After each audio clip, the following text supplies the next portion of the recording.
Nah, faktanya Bapak Ibu guru semua adalah seperti ini.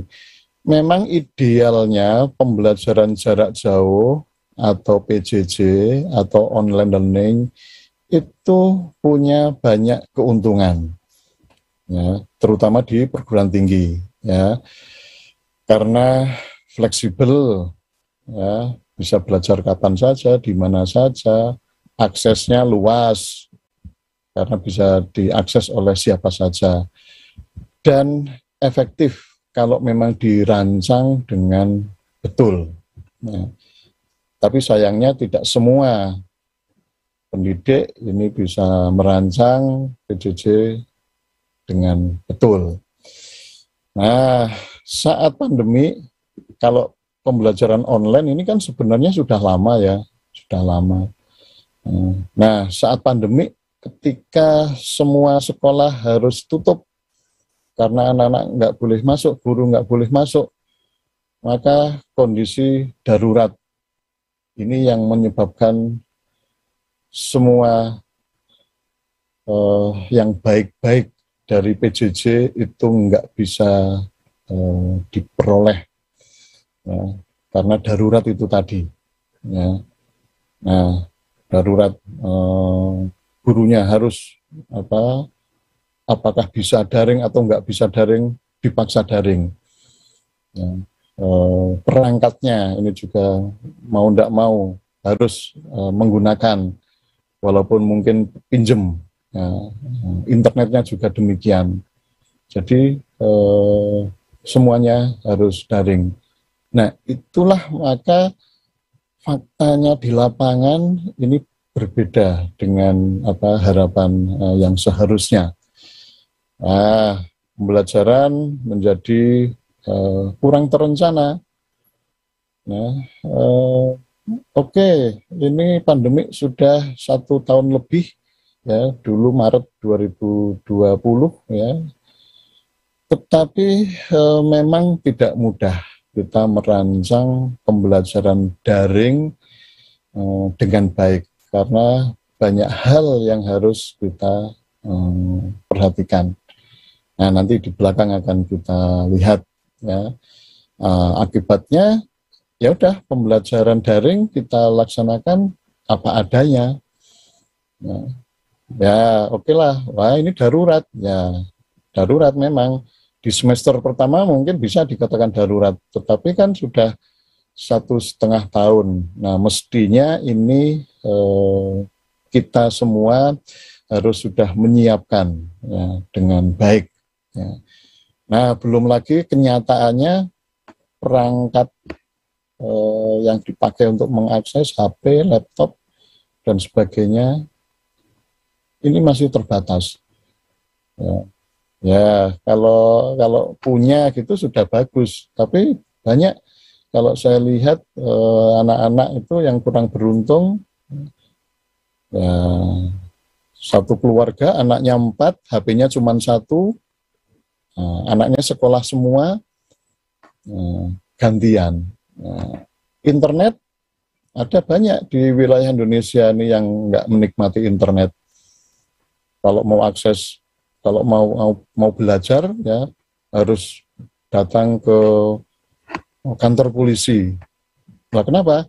Nah, karena ada internet gratis di kantor polisi, di masjid, ya, atau di balai desa. Nah, ini masih menjadi kendala kita. Faktanya. Ya. Nah, terjadi kebosanan, guru bosan, siswa bosan, ya gimana lagi, karena memang pandemi ini masih belum reda betul. Ya, alhamdulillah ini sudah agak melandai. Ya. Sudah beberapa tempat sudah mulai PTM terbatas, ya.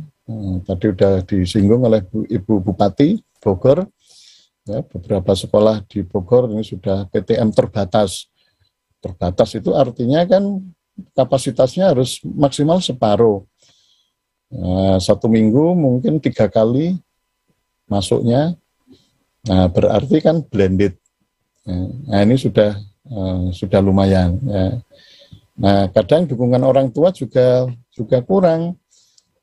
Karena sebagian orang tua juga terdampak ekonomi, harus kerja, harus cari nafkah, kadang anaknya juga harus membantu juga. Nah, inilah maka yang dikhawatirkan memang disinyalir ya dari kajian Bappenas itu ya tujuan pembelajaran ini memang tidak sepenuhnya tercapai. Ya, terjadi learning loss, berkurangnya kemampuan, kompetensi, pengetahuan dari yang seharusnya. Ya. Nah, ini tidak bisa terus-menerus ya kita biarkan, harus ada upaya, ya, upaya kita. Nah, maka disinilah pentingnya untuk berinovasi ya dalam pembelajaran. Ya. Nah, paling tidak ada 3 aspek yang bisa kita inovasi, ya, strateginya, ya, pendekatannya, dan alatnya.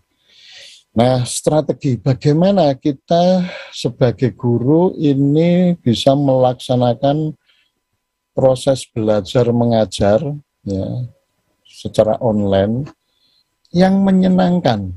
Nah, menyenangkan ini tidak mudah. Menyenangkan. Karena yang namanya belajar itu nggak bisa anak dalam kondisi stres, dalam kondisi tertekan, harus menyenangkan. Ini salah satu faktor agar anak mudah menangkap materi, tujuan pembelajaran akhirnya bisa tercapai. Anak didik kita libatkan secara aktif, berpartisipasi, ya, kita ajak diskusi, ya, kita tanyai juga, kita dengarkan jawabannya selama proses pembelajaran. Ya. Sering yang saya lihat guru mengajar di online ini udah cuma dikasih materi gitu aja, tidak ada penjelasan, tidak ada tanya-tanya, ya. Nah, atau sebaliknya anak-anak cuma dikasih tugas gitu saja. Nah, ini tidak membuat anak-anak belajar dengan senang. Nah, ini kuncinya. Anak kalau belajar dengan senang itu akan mudah menerima materi. Nah, pendekatan ini juga harus kita inovasi. Ya, saat ini paradigma yang kita gunakan adalah student center learning, pembelajaran yang berpusat pada siswa. Ya, bukan berarti sekarang guru bebas tugas, justru berat, karena guru harus bisa memfasilitasi anak-anak, jadi fasilitator, ya, memberi arahan, menemani, mendampingi. Ya. Nah, kemudian dari sisi alatnya, ini juga harus kita inovasi. Nah, dalam hal ini akan saya kaitkan inovasi pembelajaran dengan menggunakan teknologi informasi. Karena mau tidak mau, ya, bukan berarti karena bidang saya TI, tapi memang ya pembelajaran daring itu kan TI, ya, menggunakan teknologi informasi, teknologi digital. Jadi teknologi informasi TI itu sekarang sudah menjadi bagian dari hidup kita, ya, lifestyle kita. Apa saja sekarang kita bersinggungan dengan TI, ya. Ya, hidup kita sehari-hari, apalagi di bidang pembelajaran masa pandemi ini, ya, pasti menggunakan TI.